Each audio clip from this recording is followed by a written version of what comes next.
Today, we're pulling back the curtain on a silent killer in the business world. It's a problem that can secretly turn a company's most valuable assets into its biggest liabilities. We're talking about obsolete inventory. You've seen this, right? You walk into a store, and that new phone or that cool jacket you were just looking at last month is suddenly 70% off. And you probably think, wow, what a great deal for me. But here's the thing. More often than not, that fire sale is actually a distress signal.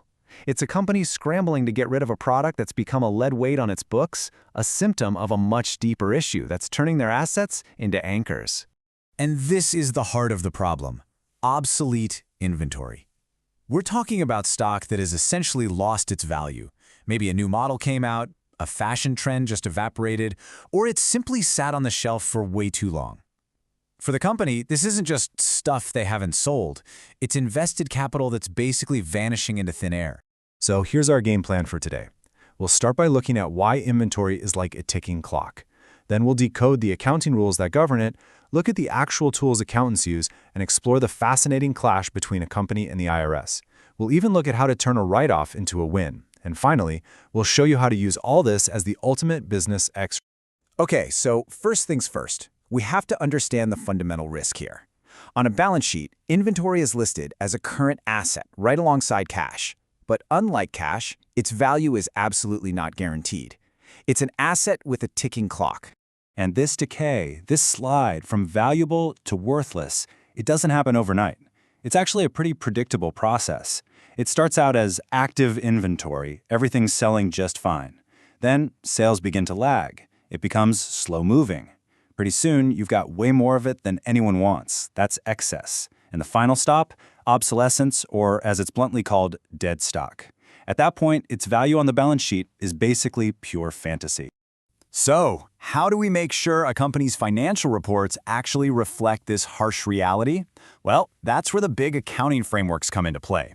They set the rules of the road for how companies have to value this incredibly risky asset. This brings us to the two major rulebooks in the world: IFRS, the global standard, and US GAAP for the United States. Now, they both try to keep companies honest, but they have a fundamental disagreement on one point that, as an investor, you absolutely need to understand. And here it is. Under the US rules, if a company writes down the value of its inventory, that loss is permanent. That's it.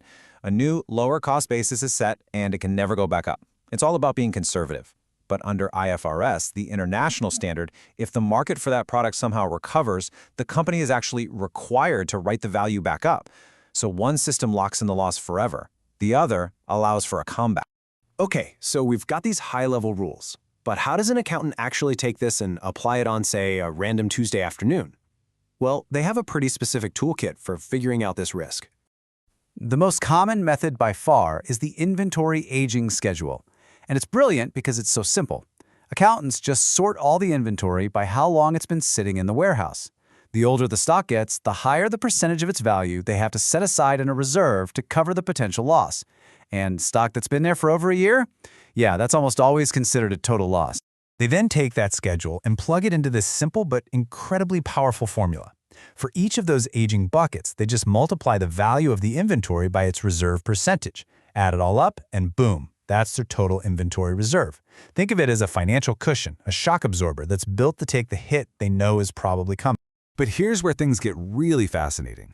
Just because a company tells its investors it has a loss on its inventory, that doesn't mean the tax authorities, like the IRS, are just going to take their word for it and give them a tax deduction. This exact conflict led to a landmark Supreme Court case.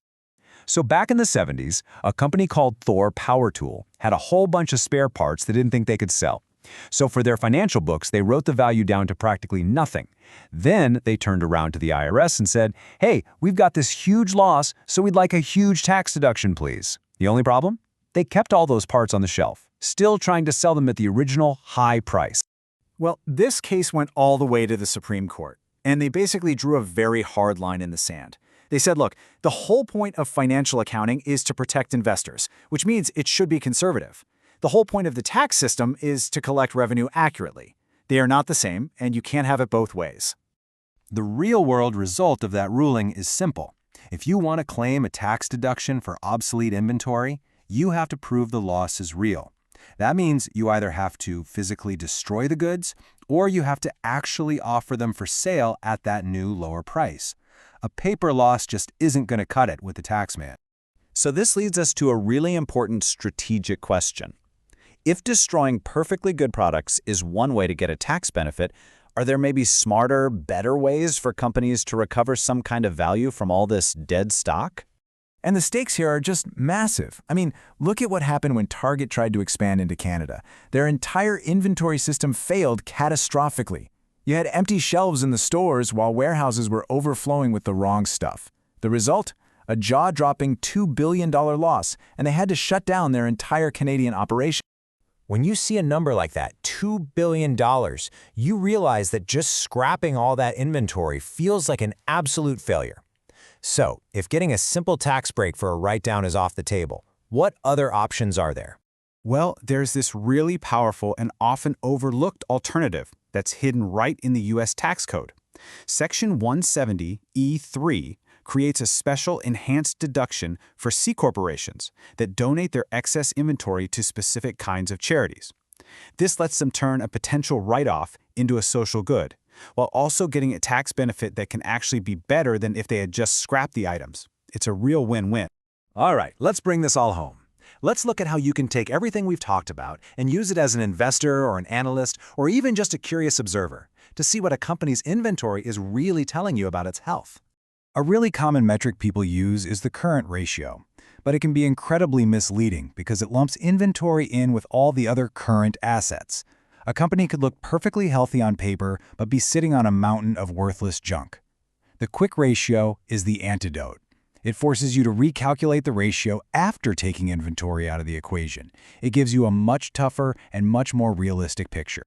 This is why the quick ratio is called the acid test. It asks a brutal but essential question. If your sales stopped cold tomorrow, could this company pay its immediate bills? A ratio below 1 is a major red flag. It tells you the company is dangerously dependent on selling that inventory, the very same asset that we now know can lose its value in a heartbeat. So, we'll end with this thought. Inventory isn't just boxes on a shelf. It's the physical result of thousands of decisions a company makes about design, about manufacturing, about what they believe customers will want. So, when you see a growing pile of obsolete stock, it's not just an accounting problem. It's a warning sign. It's telling you that a company is struggling to understand its market, and maybe, just maybe, it's losing its ability to predict its own future.